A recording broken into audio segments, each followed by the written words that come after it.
Ladies and gentlemen, this is the main event of the evening. It's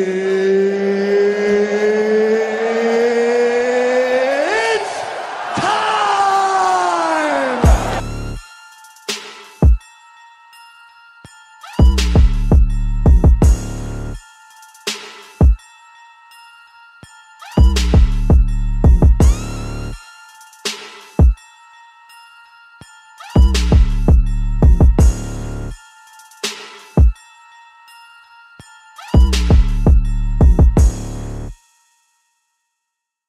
What's up and welcome to FPL Today. I'm your host JNO. Welcome to the channel and welcome to another group preview for the World Cup, where we try and find the best players for the group stages to get us the most amount of points in the World Cup fantasy football game. And yes, we're still waiting for the official game to be released. But before we get into the group today, which is Group C with the likes of France, Denmark, Peru and Australia, if you want World Cup fantasy football content, consider subscribing to the channel and hitting the notification bell so you are notified when my videos go live on the channel, and also when we live stream, which will happen as soon as the World Cup fantasy football game comes out. And with all that being said, let's get into the video and let's start off with Group C, and we start off with Denmark in this one with a record of 7 wins, 3 draws and 2 losses. In the World Cup qualifying stage, they scored 25 goals and conceded 9, getting 5 clean sheets in that period. Denmark didn't start off too great in their qualifying campaign for the World Cup, but secured qualification with a great victory against Ireland in the second leg of their playoff, winning 5-1. Christian Eriksen getting a hat-trick in that game. Christian Eriksen has been the star of that team with 11 goals during qualifying. However, looking past Eriksen, not many players stand out despite the likes of Andreas Christensen from Chelsea, Kasper Dolberg from Ajax and Nicholas Bentner being in that squad. Now for me, Denmark do have a good chance of getting out their group, and I also think there could be some very good options if we get our picks right from that side. However, Christian Eriksen is the star man, is the one that most people will be looking at, and could have a very good group stage of the World Cup. In the season just gone for Tottenham Hotspurs, he got 37 appearances, scoring 10 goals and 10 assists, getting shots per game at 2.6 and an average rating of 7.40. And in World Cup qualifying stage, he got 11 goals, of course, which means he is clearly the star man at that side, and he has really added goals to his repertoire over the past season. However, the budget choice, and he could be a forward, he could be a midfielder, however the game decides to classify him. I'm probably saying the first name wrong, but it's Pione Sisto. Again, why I've decided to do World Cup fantasy football videos, I don't know, when my pronunciation is so bad of foreign names. However, 31 appearances, he scored 5 goals and 9 assists in the season just gone, with shots per game at 1.5 and an average rating just under 7 at 6.96. He could be a great budget choice and could be the one running onto the end of Christian Eriksen through balls and really boosting your points for a cheap budget.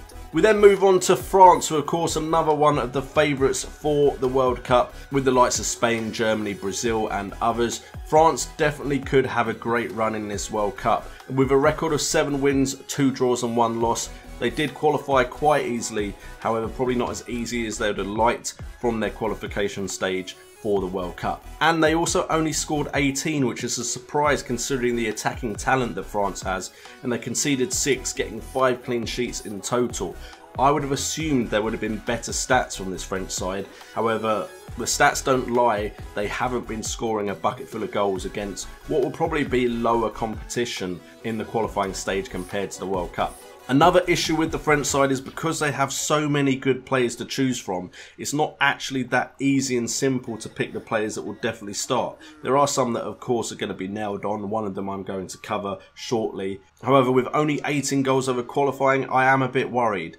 Griezmann is a standout option of course, him alongside Olivier Giroud scored 4 each. That's not really the total I want to be seeing from a French attacker. But he was also the top scorer with 6 goals and 2 assists at Euro 2016, was Antoine Griezmann.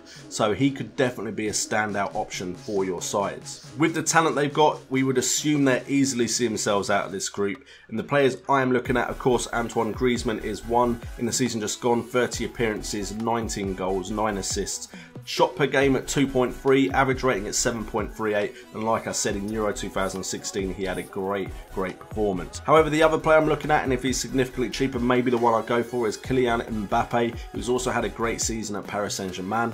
He's had 24 appearances with 13 goals, 8 assists, the shots per game at 2.9, and an average rating of 7.54. So these are the two that I am looking at from that French side, where I think a good majority of the points could come from. We then move on to Peru, who did qualify with a bit of controversy into this World Cup, but with a record of 8 wins, 6 draws and 6 losses, and 29 goals scored and 26 scored against, with 5 clean sheets only in that period. We can see that it wasn't an easy road for Peru. This is the first time they qualified for a World Cup in 36 years, but it was, like I said, full of controversy and filled with moments of luck. One of the first games for their campaign was initially a 2-0 loss to Bolivia.